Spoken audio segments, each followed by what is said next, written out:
How do you lead better online meetings that people won't hate? The world's gone online. It's not just business meetings, it's personal meetings. Everybody's online doing online meetings.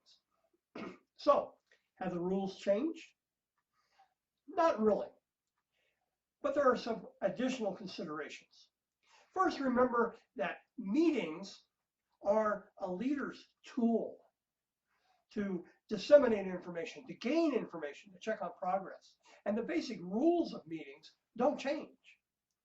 You still need to have an agenda and get that agenda out to people so they know how to be prepared for the meetings. You need to make sure that you only invite the people who need to be there. It doesn't make you look any better to have a whole lot of people in the room that don't need to be there. You're wasting their time and you make the meeting even more difficult. Only invite the people that need to be there. Start and end on time. It's kind of a pet peeve of mine, especially online. Start the meeting on time. That means start it early. Let me explain. If you were doing an in-person meeting, you would not stand at the conference room door and keep it closed and locked until exactly the meeting time and then open it and let everybody in. People come in as they get there, and you need to have online meetings the same way. You need to be there early. Have the meeting open and let people come in early. That way you solve all the microphone problems and the video problems, the connection problems, and all the other problems that seem to occur with online meetings so that you can start on time. Open up early, let people in. By the same token, you need to stop on time. If the meeting's supposed to stop at 9 o'clock, you stop at 9 o'clock. Just because people are working from a home office or not in the office doesn't mean that you can waste their time. Their time is valuable too. Start the meeting on time, end the meeting on time. Now, there are a couple of considerations that go along with the online meeting that you don't really have with the in-person. A lot of that has to do with the video. So I'll start with the background. Now here I'm using a green screen with a background superimposed on it. You don't have to do that. You just need some nice background. Now, when I'm just having a short meeting in my office, my background looks like this, and I just have some books in the background, and this really is a real wall and real bookshelf. But the thing to remember about backgrounds is that you don't want the background to be distracting.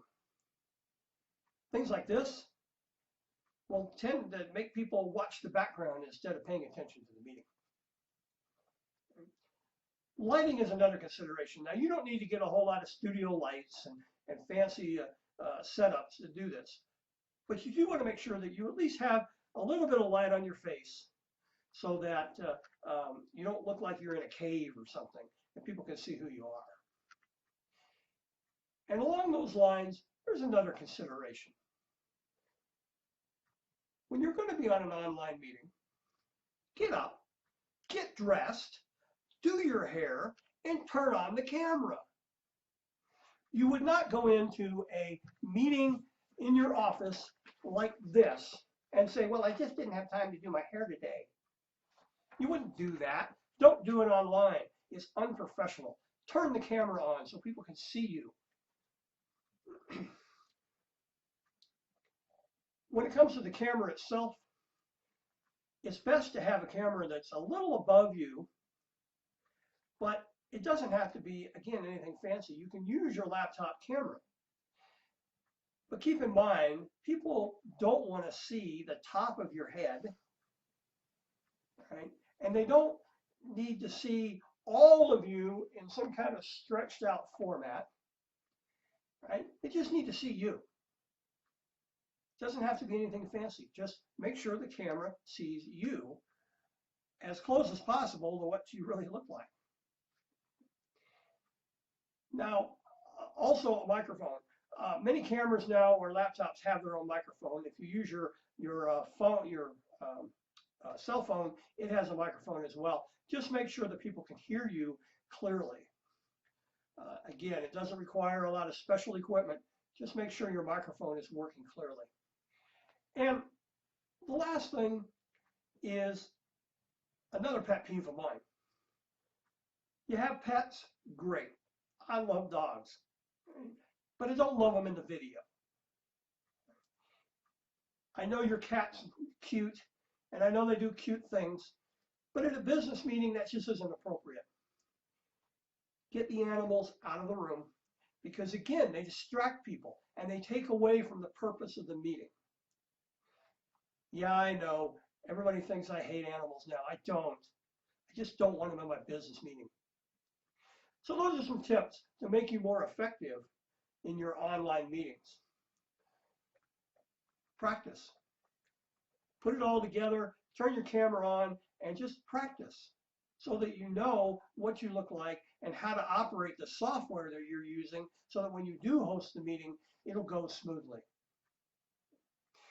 Now, I've got some more tips in my book, You Can Do This, and the link to that book is below. And there's also a link down there for a lot more of these kind of tips from our website.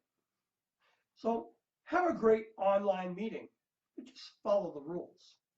Thank you for watching this video. If you'd like to see more, click on the subscribe button right here. I'm always loading new content.